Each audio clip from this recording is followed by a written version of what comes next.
Señoras y señores, bienvenidos, muy buenas noches, gracias por acompañarnos. Esto es La Silla Roja, este espacio abierto al diálogo, a la crítica, al análisis, a la reflexión. Sean todos ustedes bienvenidos, gracias por estar con nosotros. El día de hoy recibimos al doctor Luis de la Calle, editorialista, economista, financiero, un analista y consultor en materia económica a nivel internacional. Luis, bienvenido, gracias por estar con nosotros.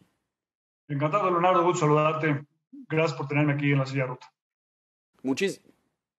Muchísimas gracias, Luis. Le doy la bienvenida. Enrique Quintana, muy buenas noches. ¿Qué tal, Leo? Buenas noches a todos. Bienvenido, Luis. Encantado, Enrique, gusto saludarte. Don Víctor Piz, bienvenido, buenas noches. Gracias, Leonardo. Buenas noches. Saludos, Enrique. Luis, bienvenido. Gracias, Víctor. Gusto saludarte también. Buenas noches a todos. Pues esta es una conversación entre economistas, querido Luis, donde yo estoy de colado, por cierto, para discutir y que nos platiques un poco de este nuevo proyecto editorial que das a conocer ahora, un nuevo libro de Luis de la Calle, La economía de la extorsión, lleva por título. Si nos quieres contar y contarle al auditorio un poco de qué se trata y en qué consiste este nuevo material que das a conocer, por favor. Sí, con mucho gusto, Leonardo. En México llevamos ya muchos años los economistas, pero también los observadores de la realidad del país, la clase política, los columnistas y muchos más, pensando por qué el país no crece como nos gustaría que lo hiciera, por qué no crecemos al potencial que tiene el país, con base a las necesidades que hay en México y desde el punto de vista ciudadano, un poco también con base al merecimiento de los ciudadanos que quisiéramos ver un país más exitoso.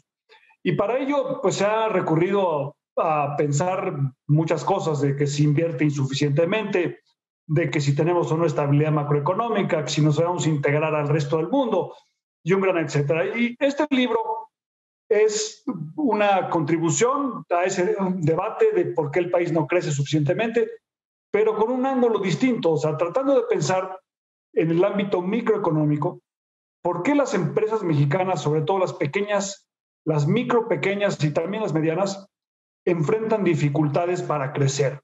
Y al enfrentar dificultades para crecer, toman una decisión que es racional desde el punto de vista de ellas, de no invertir, de no innovar, de no buscar mercados distintos, diferentes, porque cuando empiezan a tener éxito son extorsionadas. Entonces, un poco el libro es una reflexión sobre la extorsión en México, la prevalencia de la extorsión, su extensión, su profundidad, su normalidad, por llamarlo de alguna manera, y cómo eso tiene un costo muy importante, que es tremendamente alto para las empresas que lo reciben, que son sujetas a ella, pero catastrófico para el país, porque al no tener empresas crecientes, exitosas, no tenemos suficiente crecimiento y generamos una situación donde los salarios no son suficientemente altos y además se genera una situación también donde no se crea valor ni se tiene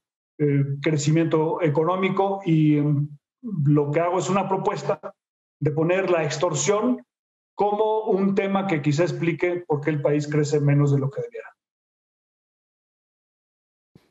Muy interesante y preocupante también, pero la primera pregunta obligada, Luis, sería, ¿extorsionadas por quién? ¿Quién extorsiona a las empresas?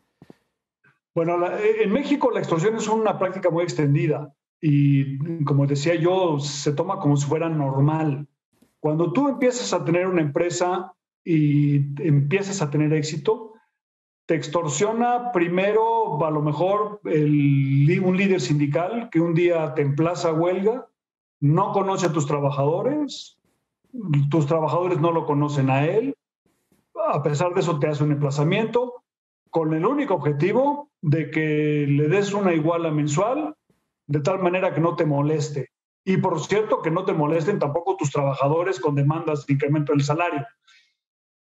Los empresarios aceptan la extorsión porque quizá les convenga, pero eso genera un impuesto a la empresa. Ese dinero se puede dedicar a pagar mejores salarios o a invertir. Después empiezas tú a tener un poquito más de éxito y te empiezan a extorsionar el municipio para darte un permiso de construcción. Después, si empiezas a vender un nuevo producto, a lo mejor empiezan los inspectores, el de salud, el de protección civil, el laboral, el encargado de los impuestos y otros. Después te extorsiona también quizá un proveedor que tiene cierto poder monopólico y no te quiere dar el insumo que tú requieres para progresar. Te extorsionan también tus competidores que tratan de bloquearte en el sistema de distribución. Te extorsionan en el sistema de distribución. Te lanzas tú a producir zapatos y tienes tu pick-up y tratas de subirte al periférico, una carretera con cajas de zapatos atrás y te detiene la policía porque no está permitido el tránsito con mercancías y un gran etcétera. Y luego ya si tienes mucho éxito, te extorsiona quizá también un secuestrador que secuestra a un colaborador o a un familiar tuyo para castigar tu éxito. Y entonces tú dices, ¿sabes qué? En esas circunstancias, yo prefiero quedarme pequeño, prefiero quedarme en la informalidad que buscar expandir mi empresa y tener éxito en otros mercados y en otros productos y con una mayor escala.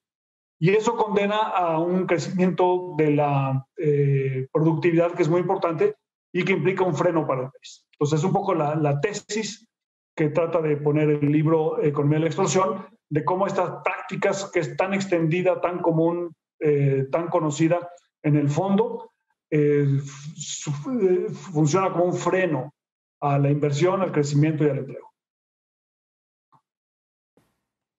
Gravísimo escenario el que planteas. Estaba esperando que mencionaras en algún momento el SAT, el Sistema de Administración Tributaria, es decir, toda la carga fiscal y sobre todo a la luz de lo que hoy las grandes corporaciones en México están viviendo. Pero si quieres lo dejamos eso para un poco más adelante, porque creo que ahí también se da un juego perverso por parte de las empresas. Enrique Quintana, por favor.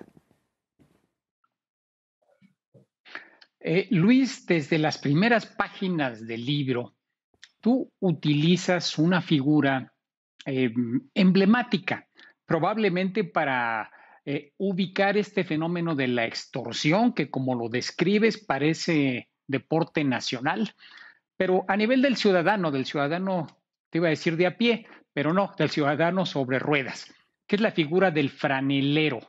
El franelero probablemente como el emblema de esta economía de la extorsión. ¿Puedes elaborar un poquito de por qué eliges esta figura desde las primeras páginas para ejemplificar esta economía, Luis? Sí, Enrique, encantado. No tanto por su importancia económica, sino por su importancia simbólica y pedagógica. La raíz histórica de por qué la extorsión en México porque extorsiona en todo el mundo, obviamente, ¿no? Pero en México es especialmente perniciosa y presente, y en parte está relacionada con esta difícil relación que tenemos en México con los derechos de propiedad. La propiedad en México muchas veces se considera como si fuera ilegítima, como si fuera, desde la propia Constitución, el artículo 27, un favor que nos otorga el gobierno. Originalmente no le pertenece a los ciudadanos la propiedad de las cosas, sino a la nación con N mayúscula, que graciosamente nos la concede. Y hay una percepción de que la propiedad a lo mejor es resultado de la suerte o de la corrupción o del cochupo, o de un privilegio que no nos merecemos. Y entonces, en la medida en la que tú no proteges los derechos de propiedad, generas un incentivo a la extorsión, a apropiarte de lo que no es tuyo. Y entonces, el franelero, que en realidad es una red, o sea, no es una persona que por sí sola está reservando el espacio en el arroyo vehicular para apropiárselo y venderlo al mejor postor, sino que generalmente participa en una red criminal, por decirlo de alguna manera, que se reparte la propiedad pública para extraerle rentas a los agentes privados que buscan un lugar y donde hay escasez. Entonces, el ejemplo del franelero es interesante porque te muestra que cuando no se respetan los derechos de propiedad, se crea un incentivo a la extorsión y que la solución a esa forma de extorsión es precisamente que el Estado ejerza el derecho a la propiedad pública. Y es interesante pensarlo en términos de propiedad pública y no propiedad privada, porque la protección de los derechos de propiedad es no solamente con respecto a la propiedad privada, sino a la propiedad del fruto del trabajo, que es tu salario, o a la propiedad pública, que es, por ejemplo, el arroyo vehicular, o a la propiedad comunal, que es un ejido. Hay que proteger todos esos derechos de propiedad y también la propiedad intelectual, que es la propiedad de la creatividad. Y la solución al franelero es el parquímetro. Cuando tú pones el parquímetro, se acaba la extorsión del franelero porque el ciudadano está dispuesto a que lo extorsiones una vez, o el Estado o el franelero, pero no los dos. Y cuando pones el parquímetro, se acaba la extorsión perniciosa, empieza a haber lugar para estacionarse, o sea, se crea espacio para la creatividad económica y se obtienen recursos para el desarrollo y la inversión en bienes públicos. Y entonces mejora el ambiente de negocios y permite el crecimiento. Entonces, por eso apelo yo al del franelero, pero es solamente un ejemplo que la gente puede visualizar, contextualizar y pensar, oye, a lo mejor esto es mucho más prevalente de lo que yo pensaba. Pero a ver, siguiendo esta línea de reflexión que me parece muy demostrativa del fenómeno macro al que te refieres, la solución pareciera la regulación, Luis, y no sé si aplique para todos los casos de extorsión en la economía. Bueno, o sea, el libro trae un conjunto de propuestas de cómo minimizar la extorsión, pero lo primero, para hacerlo, creo que se requieren dos cosas. Uno es el reconocimiento de que no existe, o sea, que los mexicanos como sociedad nos demos cuenta, oye, hay muchas cosas que yo hago hoy en día que en el fondo son extorsionadoras, ¿no? Y yo participo en esa economía de la extorsión, y al participar en la economía de la extorsión hago a la economía más chica, o sea, hago al mercado más chico, y eso reduce las posibilidades de crecimiento.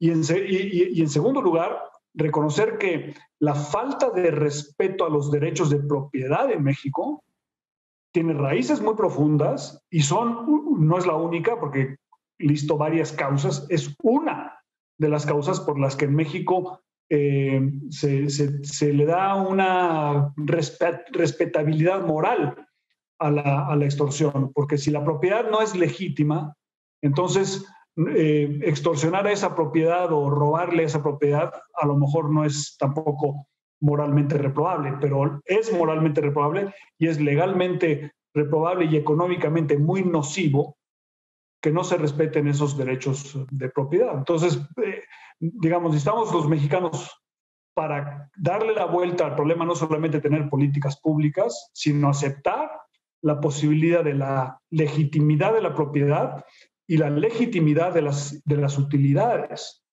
porque son la contraparte. O sea, en México, mientras nosotros pensemos que todas las utilidades son producto o del azar o de la corrupción y el cochupo, no vamos a tener el respeto a los derechos de los demás que nos permitan extinguir la extorsión y que nos permitan, por lo tanto, el crecimiento.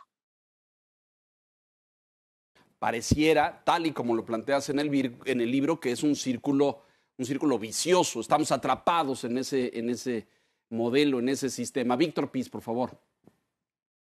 Gracias, Leonardo. Ya nos dice Luis cómo esta práctica extendida y perniciosa de la extorsión tiene pues impactos importantes en el crecimiento, en la inversión, en la productividad de las empresas, y el tema clave que menciona es de el respeto a los derechos de la propiedad, pero hay otras variables ahí, Luis, por ejemplo, la administración de la justicia, el sistema político electoral. Vemos que cada vez que hay elecciones, el Banco de México reporta un incremento muy importante en la base monetaria, que básicamente es billetes y monedas en circulación, aunque ahora ya hay un mayor control de las campañas, del financiamiento a los partidos, ya hay más fiscalización sobre eso, pues también es de alguna manera un factor que contribuye a esta práctica extendida. El régimen concesionario también es otro elemento. ¿Qué nos puedes comentar de eso?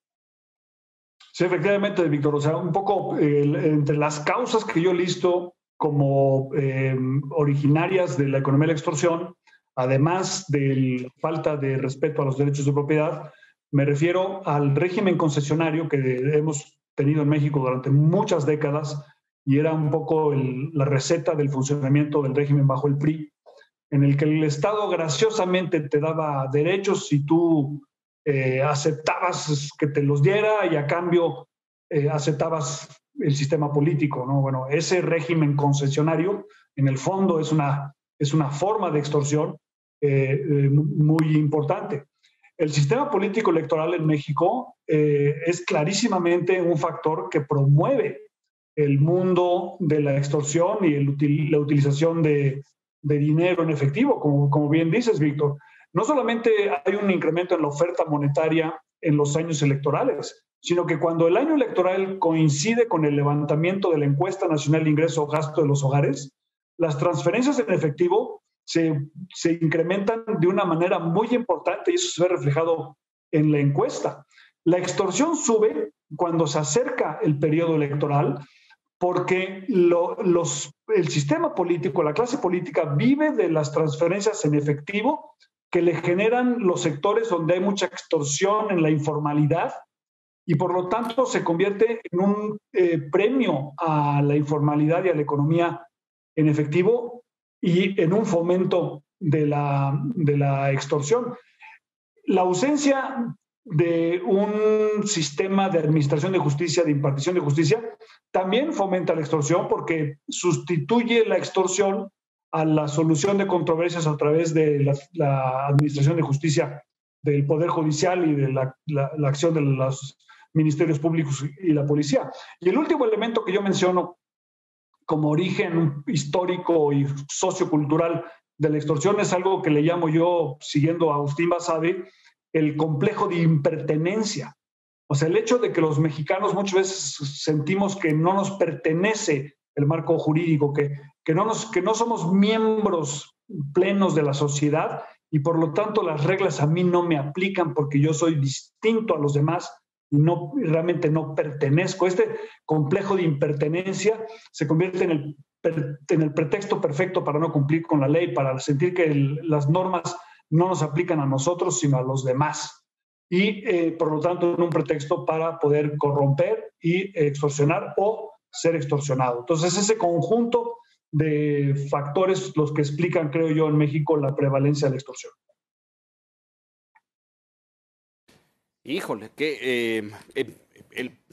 cuando revisaba el libro y veía toda esta discusión en torno al análisis del fenómeno económico, pensé que se centraba en esto, pero escuchándote hablar ahora, Luis, me parece que esto aborda muchas otras esferas del ser mexicano, de esta serie de complejos que señalas, o del grave problema del sistema de impartición de justicia, que tal vez sus fallas y sus incompetencias generan, como dices tú, pues que se incremente este sistema de extorsión. Déjanos hacer aquí una pausa breve, vamos a mensajes y regresamos a esta discusión. Estamos con el doctor Luis de la Calle en La Silla Roja.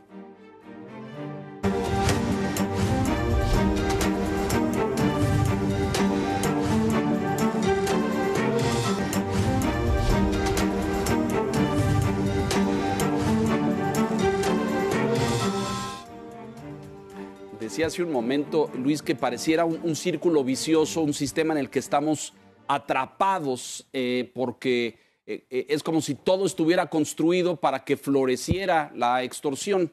Enrique Quintana, por favor. Luis, normalmente cuando se piensa en extorsión, o tenemos en mente al crimen organizado, digamos, cobro de derecho de piso, secuestro, o bien al aparato público, a lo que ya referías, inspectores, dadores de permisos y concesiones, etcétera. Pero a veces resulta que la sociedad se convierte en una fuerte extorsionadora.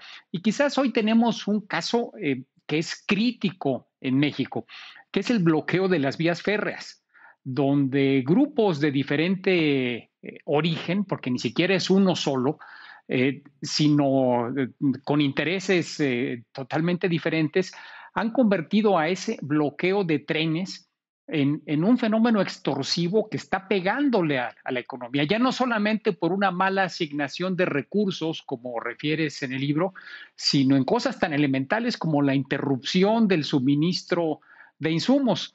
Me refiero a este ejemplo a propósito de hacia dónde vamos. ¿Ves tú que en esta administración y con las prácticas que hay ahora puede crecer esta problemática, refiriéndonos específicamente a la extorsión de grupos sociales y no solo la autoridad o grupos criminales?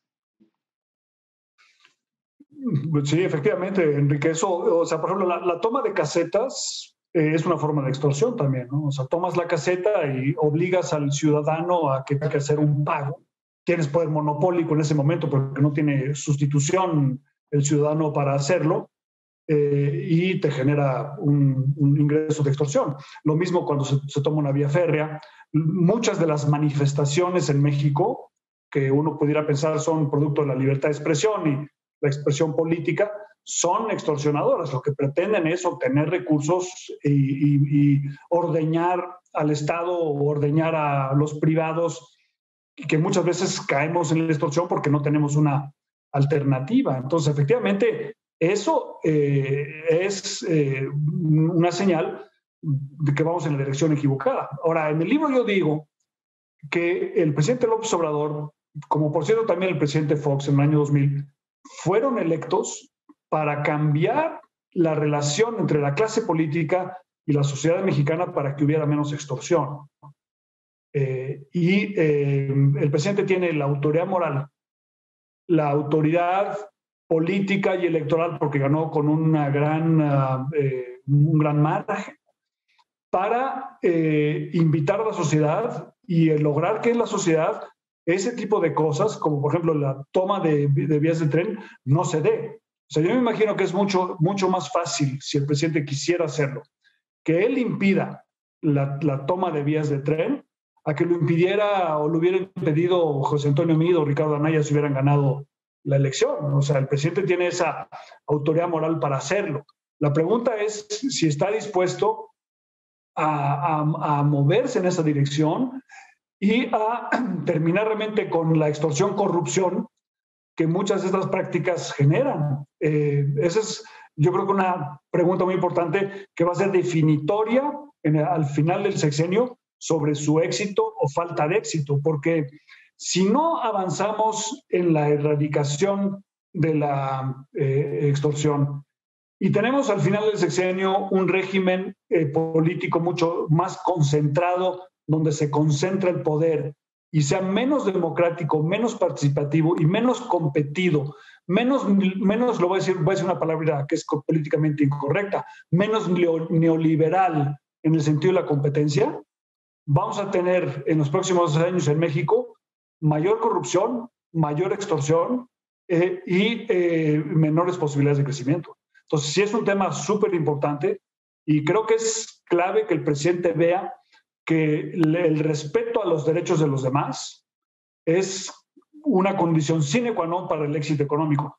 Benito Juárez, que al presidente le gusta mucho citarlo, nos dijo hace 150 años, el respeto al derecho ajeno es la competitividad. Bueno, no lo dijo así exactamente, pero en el fondo eso es lo que significa. O sea, el respeto al derecho de los demás tiene como consecuencia el crecimiento, además el crecimiento incluyente, porque la extorsión no le pega igual a las empresas grandes que a las empresas chicas y medianas. La empresa grande es mucho más inmune porque tiene una marca, tiene conexiones políticas, tiene una infraestructura jurídica y tiene sus propios sistemas de distribución. En cambio, y puede sobrevivir una extorsión. En cambio, una empresa pequeña que es extorsionada, o no sobrevive y muere, o toma la decisión racional de no crecer, que es catastrófica para el país, porque de ese crecimiento depende el crecimiento del país. Oye, me parece muy grave esto, Luis. Esto quiere decir que reducirías, a lo mejor no la única, pero buena parte del problema, como activar procesos de solución a voluntad política por parte del presidente. No, digo, o sea, seríamos un país muy de muy pobres perspectivas si el futuro de México dependiera solamente de una persona. Pero digamos, a la pregunta de las elecciones tienen consecuencias. Y creo que la lectura correcta de la elección del año 2000 y la elección del año 2018 es terminar con el régimen concesionario en México que históricamente desarrollamos y con el régimen que digamos que privilegia la extorsión. O sea, porque lo que queremos es no tanto cambiar el modelo económico, como cambiar la relación entre la clase política y la sociedad, donde la sociedad se ve desamparada en el sentido que no tiene los bienes públicos que debía proveer el Estado, y también abusada porque la clase política permite el abuso extorsionador.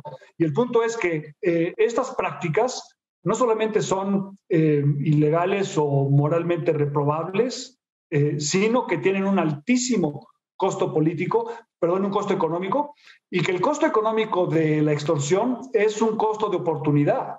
O sea, si no tuviéramos esta economía extorsionada, México sería un país mucho más justo, mucho más incluyente, con niveles de ingresos mucho más altos y con una tasa de crecimiento envidiable que no tenemos. Entonces, aquí el libro es, digamos, una contribución a tratar de entender por qué no crece el país con un ángulo distinto, que lleva el argumento de Santiago Levy, que era, en México no crecemos porque tenemos muchas empresas pequeñas y medianas muy poco productivas, porque esas empresas no solamente son muchas, que el libro también aborda, sino por qué no pueden crecer.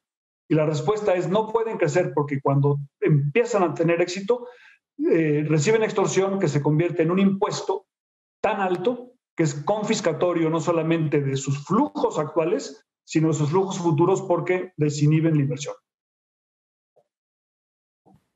Pero fíjate, finalmente también esto nos lleva al Estado de Derecho, porque el bloqueo de vías federales de comunicación es un delito, ¿no? Y es decir, a esos señores que bloquean las vías allá en Michoacán o a todos los que bloquean casetas y autopistas federales, pues tendrían que detenerlos. Pero aquí es esto que decía Enrique, se confunde o se cruza la línea de que este es el derecho a la libre expresión, como si cometer un delito estuviera en el marco de la libertad de expresión. Enrique, por favor. Cuando uno ve esto, Luis, pareciera como que hay una raíz muy profunda, y lo mencionas en el libro, la raíz cultural de la ausencia de respeto a la propiedad. Y pareciera entonces también que para cambiar la mentalidad se necesita ir a esa raíz y modificar elementos que tienen que ver con nuestra visión cultural de los demás, del sistema político, de la convivencia social. Tenemos que ir hasta allí. Tú presentas varias opciones de solución en la parte final del libro, pero digamos, quiero centrarme en este punto, que es probablemente lo más profundo en términos culturales. ¿Qué tendríamos que cambiar? La respuesta es sí, Enrique. O sea, para realmente convertirnos en un país desarrollado, sí tenemos que cambiar la forma en la que nos vemos a los demás, nos vemos a nosotros mismos. Tenemos que terminar con esta idea de la impertenencia y darnos cuenta que la suerte del país es la suerte de todos. Y tenemos que arraigar en el mexicano el respeto al éxito de los demás. O sea, no ver en el éxito de los demás el fracaso nuestro o el éxito como un producto del azar. El presidente, en una de las epístolas que escribió en algún fin de semana en Palacio Nacional, decía, las empresas solamente pueden tener éxito cuando tienen suerte o cuando es producto de la corrupción. No, pero eso seguramente hay muchas que han tenido éxito precisamente porque se les dio un privilegio o lo hicieron de una manera corrupta. Pero el crecimiento sostenido no depende de eso. Y esto está relacionado con la discusión de la igualdad. La izquierda siempre ha insistido que lo que importa es la igualdad de resultados. Y a eso la derecha le ha contestado históricamente que lo que se requiere son la igualdad de oportunidades. Yo pienso y lo digo en el libro, cito a una filósofa economista americana que se llama McCloskey, que lo que importa en el fondo es la igualdad en el respeto a los demás. Porque cuando tienes tú la igualdad en el respeto a los demás, vas a respetar sus derechos, incluidos los derechos de propiedad de esa persona, de esa familia o de esa empresa. Y cuando tengamos la igualdad en el respeto a los demás, vamos a tener el crecimiento y vamos a tener el respeto por el emprendedor que va a transformar al país. Y lo más interesante es que el crecimiento acelerado viene del crecimiento de las pequeñas y medianas empresas que llegan al mercado, llegan a la economía y se modernizan. Uno de los aspectos más interesantes de la extorsión es que tiende a proteger de la competencia a las empresas grandes, porque las empresas grandes que tienen una ventaja en materia de ser extorsionadas menos, no ven el crecimiento de empresas medianas que pudieran retarlas en el mercado.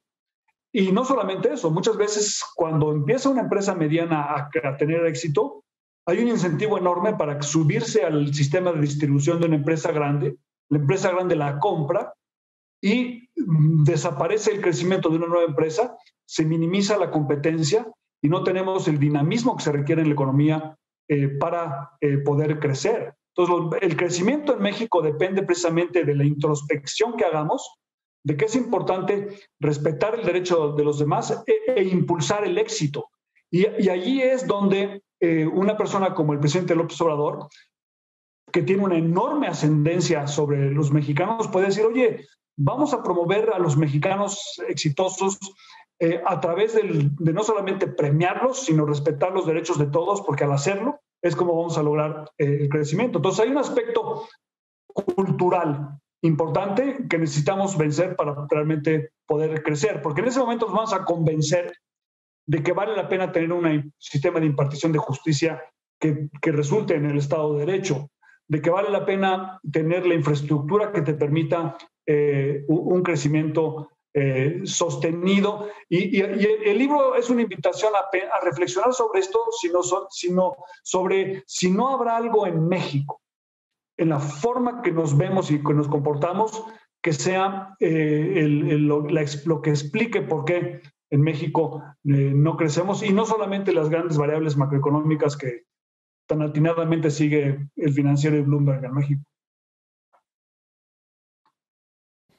Sí. Víctor, por favor, adelante.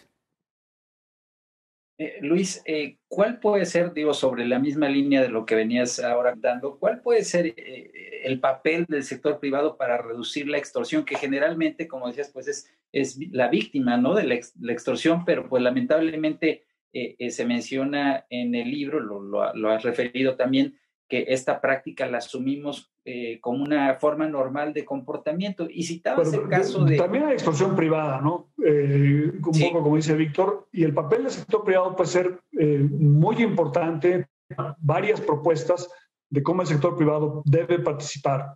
La primera de ellas se refiere al hecho de que el sector privado debe buscar regulaciones que sean lo suficientemente sencillas para que puedan cumplir con ellas las pymes y no solamente las empresas grandes.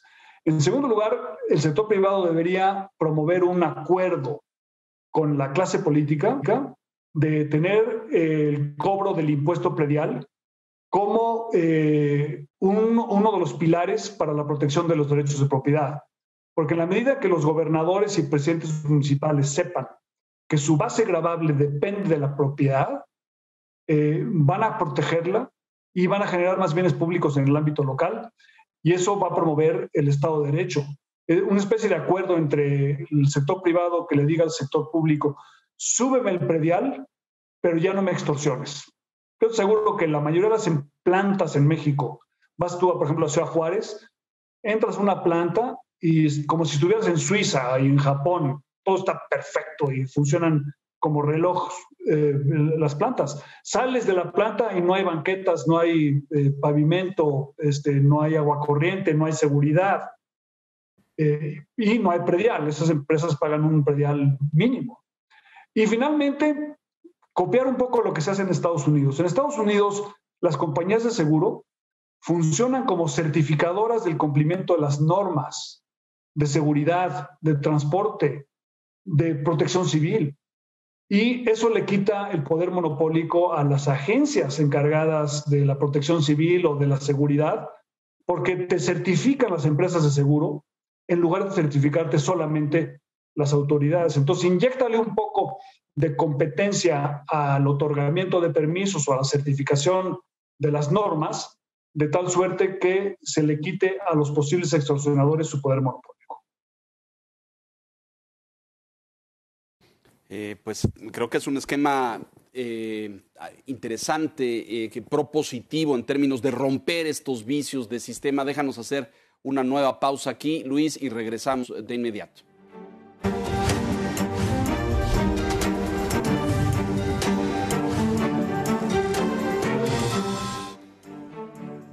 Déjame traerte un poco a la coyuntura del momento, a pesar de este análisis macro de la realidad económica que haces en el libro, en la economía de la extorsión. Tú hablas de un pacto entre el sector político, entre el sector privado y la clase política o el gobierno.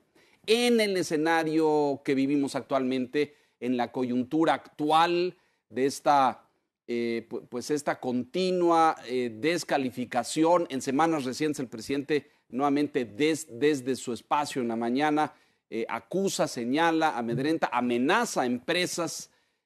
¿Tú ves viable la posibilidad de construir un acuerdo entre el sector privado y el gobierno o la clase política en este momento, Luis?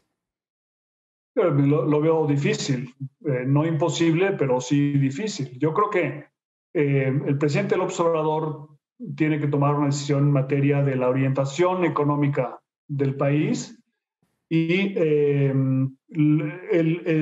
la escasez de recursos presupuestarios probablemente lo va a forzar en algún momento a tomar esa decisión. Creo que no estamos muy lejos de ese punto, nos vamos a topar con el muro de que el gobierno mexicano no tiene suficientes recursos. Y cuando eso suceda, el presidente tiene que tomar una decisión. La decisión, un poco, si lo podemos poner gráficamente como economista, sería la siguiente. Lo que importa es el cociente de deuda sobre PIB. La deuda que influir en términos de los ingresos, una reforma fiscal, ¿no?, que es políticamente muy costosa, o el gasto, reducir el gasto, que también es políticamente muy costoso. Entonces, en el numerador se puede hacer, pero tienes muchos límites para cuánto hacerlo. La pregunta es si el presidente está dispuesto a trabajar en el denominador, que es el crecimiento de la economía.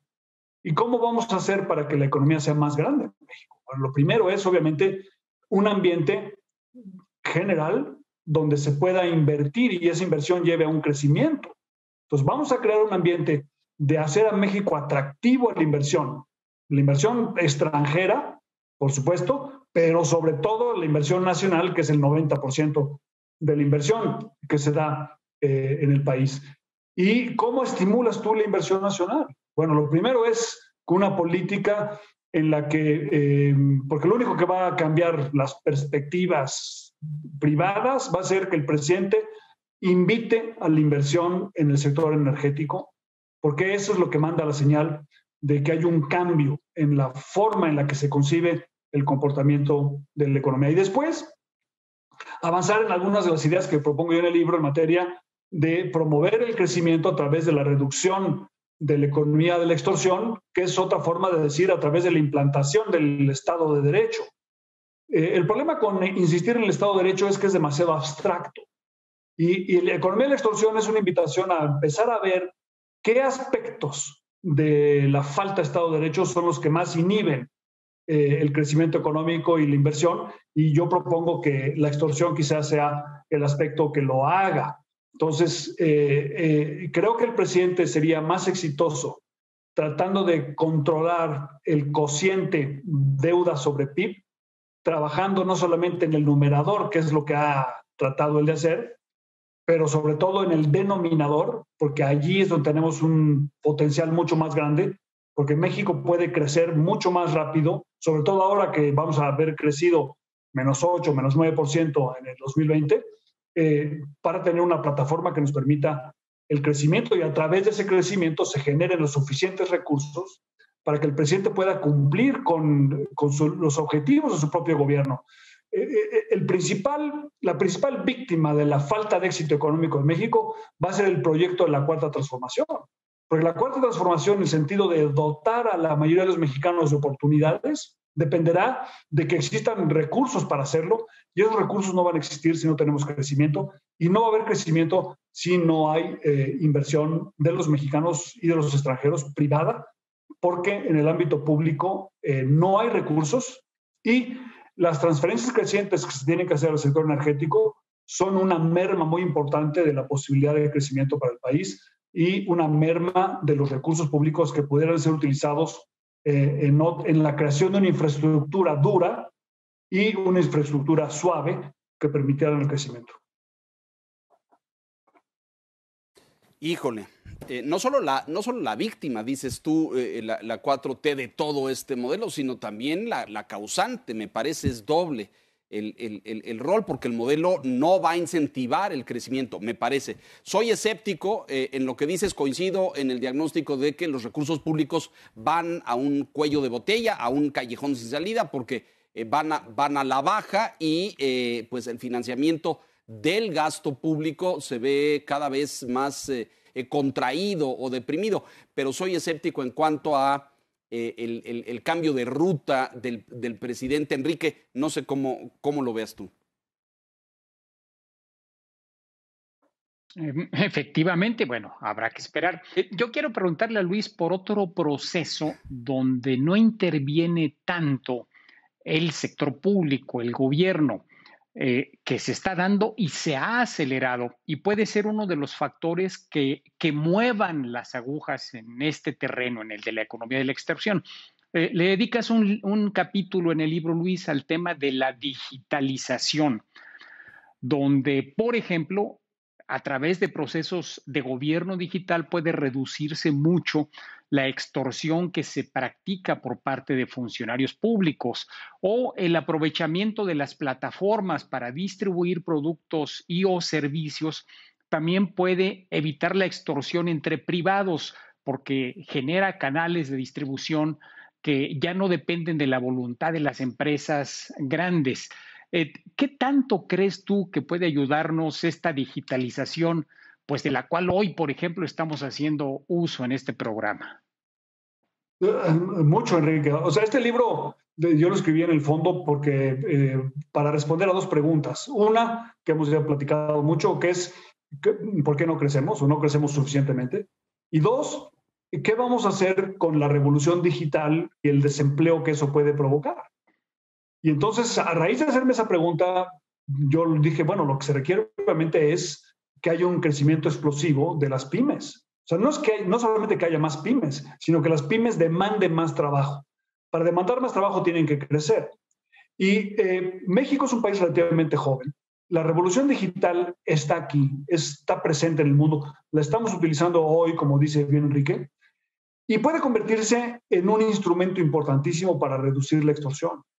Tanto en los trámites públicos, ¿no?, que los automatiza, los despersonaliza y le quita, por lo tanto, el monopolio al que te emite el permiso de extorsionarte, sino también porque le da a las pequeñas empresas acceso a conocimiento, a todo el conocimiento del mundo que antes no tenían, les da acceso a la compra de insumos para su actividad productiva. Si tú eres una persona que quieres vender mermeladas, a través de las plataformas puedes comprar todo lo que necesitas, las etiquetas, los botes de vidrio, las tapas al alto vacío, los insumos para confeccionar la mermelada.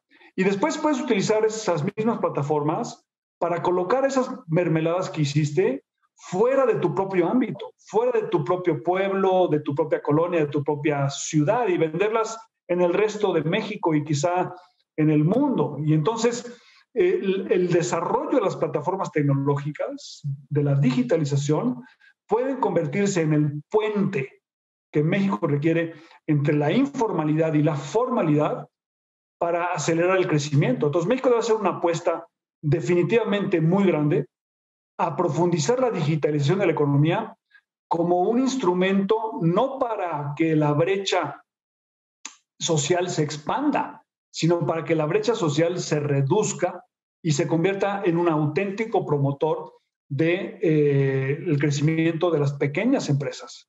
O sea, si uno pensaría, Alibaba debería estar en México, porque Alibaba se convirtió en China en una plataforma para que las empresas de todas las provincias de China pudieran tener acceso al resto de la economía. Bueno, en México tenemos ahora un crecimiento muy importante de varias plataformas y por eso es muy preocupante que el gobierno ahora está tratando de desincentivar el uso de las plataformas electrónicas, porque el gobierno lo ve solamente como un instrumento de recaudación y no lo ve como una plataforma para el crecimiento de las empresas, que en el mediano plazo le va a generar mucho más impuestos sobre la renta si logramos que esas empresas se formalicen y crezcan. La tragedia hoy en México es que la decisión racional de las empresas es, una, no te formalices, porque en la formalidad hay más extorsión, y no crezcas, porque el crecimiento te va a llevar a que te extorsionen en los sistemas de distribución sobre todo.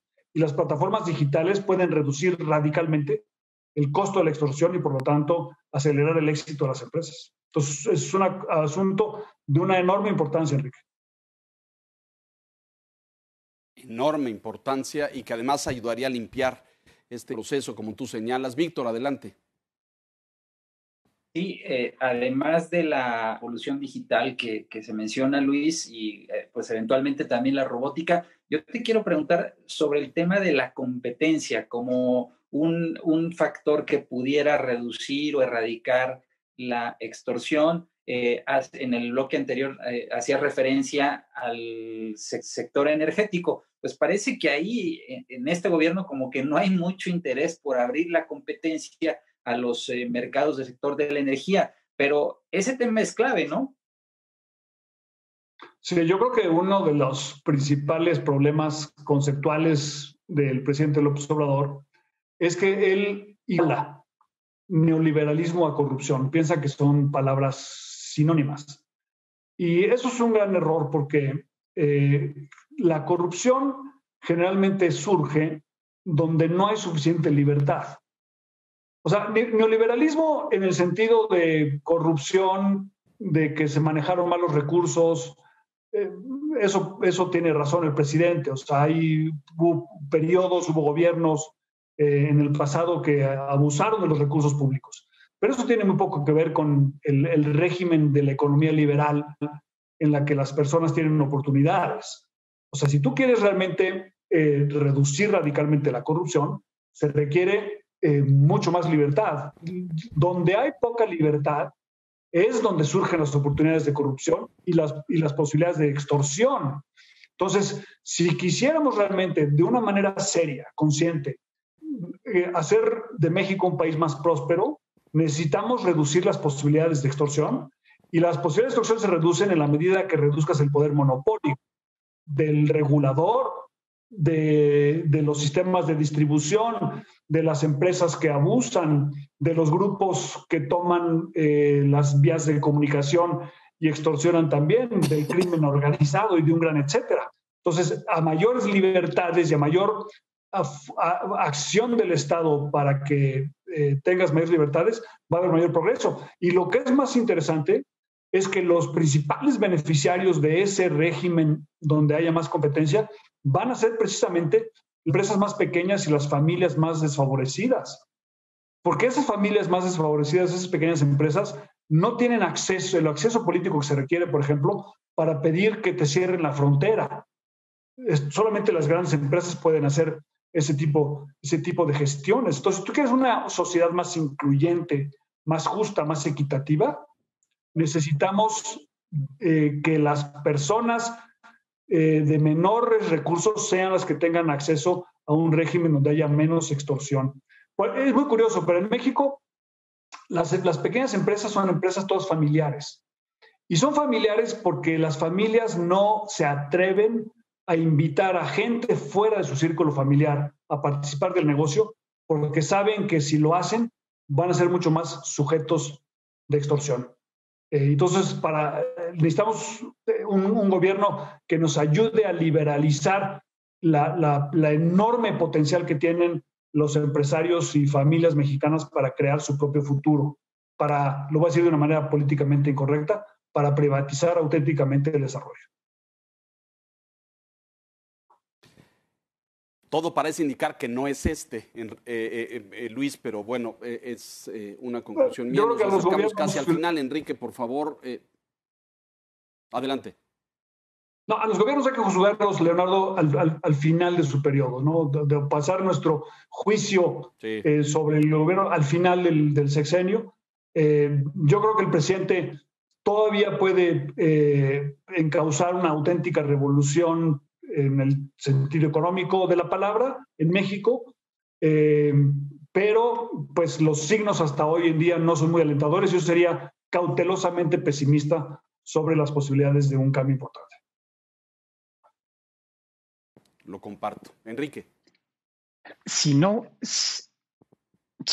fuera el presidente, Luis, ¿tú ves en el espectro sociopolítico del país que haya fuerzas que tengan tu visión, por lo menos ahora, probablemente después de que lean el libro y de que razonen, como lo estamos haciendo ahora, digan, bueno, pues sí, tiene razón Luis en esto, pero por lo pronto, ¿ves algunas fuerzas, sociedad civil, que tenga ese principio motor que tú planteas? Vamos a convertir el combate a la extorsión en nuestro leitmotiv, en la razón de nuestra existencia como organización.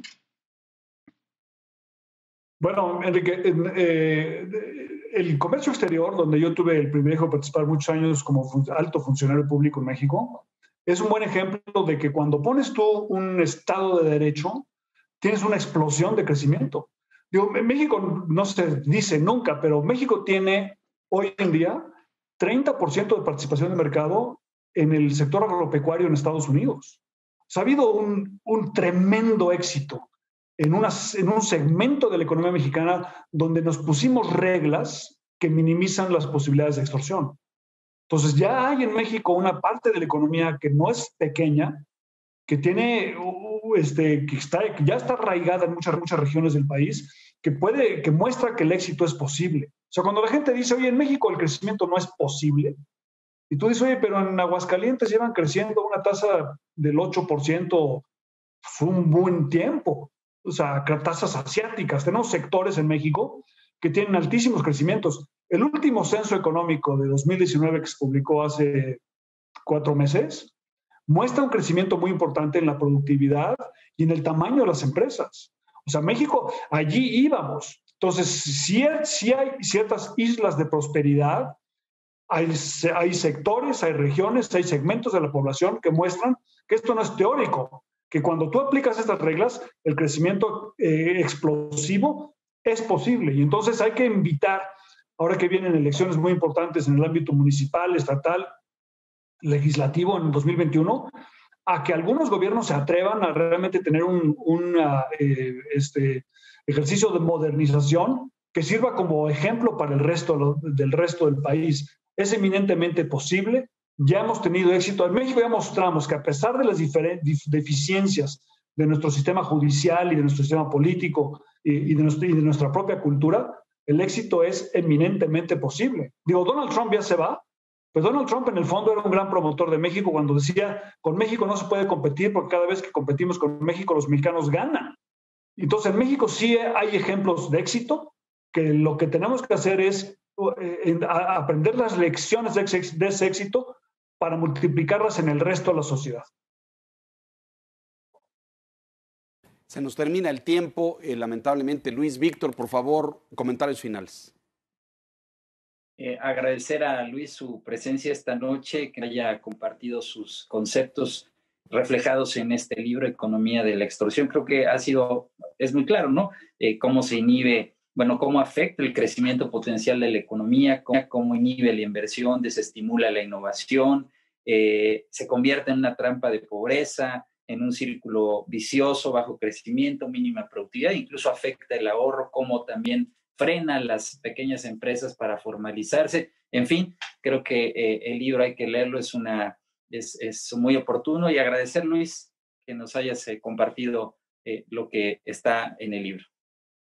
Con mucho gusto, Víctor. Se los enseño a los televidentes para que vean. El libro está disponible y ojalá esto invite a una reflexión y de esa reflexión a otras que nos permitan vernos en el espejo. Y en ese espejo ver no solamente nuestros defectos, sino también ver las ventajas, porque el éxito en la economía depende de la explotación de las ventajas, mucho más, que México tiene muchas, por cierto, mucho más que de la eliminación de los defectos. Enrique, por favor. Pues no me queda sino invitar a la lectura. Creo que es un libro muy provocador, Luis. Cuando uno lo lee, se va sorprendiendo por el alcance que tiene este fenómeno en México. Y lo interesante es que hay solución, y no son mágicas, son concretas, son precisas. Así que yo me sumo a la invitación que haces a la lectura. Creo que va a ser muy estimulante. Gracias. Muchas gracias, Enrique. Me honra mucho que lo hayan leído y que me hayan invitado a platicar sobre él. Luis, lo mostrabas ahí, ya está en distribución en todos lados, el público lo puede encontrar en cualquier librería. Está en las librerías ya, efectivamente, se puede también comprar en las plataformas electrónicas y se puede también leer electrónicamente. Entonces, todos invitados a leerlo, a comentarlo y a compartir sus experiencias, porque la gente va a verse reflejada en el libro y van a ver reflejados las dificultades que tienen para progresar en muchas de las ideas que están aquí, pero también, como decía Enrique, quizá vean algunas de las soluciones para tratar de avanzar. Pues muy bien, Luis, te agradecemos profundamente haber compartido esto con nosotros aquí en La Silla Roja. México enfrenta ya, me parece, encrucijadas en esta línea que señalas tú, de crecimiento, de activación de la economía, de reactivación de sectores productivos al muy corto plazo, en los siguientes 3 meses, en los siguientes 6 meses, y tu libro ofrece, me parece, alternativas muy concretas para tener pistas de solución. Te agradezco profundamente, te mando un abrazo, éxito con el libro, lo estaremos comentando en El Financiero con frecuencia. Muchas gracias. Encantado, Leonardo, buenas noches a todos. Señor Pício Quintana, muchas gracias, buenas noches. Y gracias a usted que nos hace el favor y la gentileza de acompañarnos aquí en La Silla Roja puntualmente la semana entrante. Buenas noches.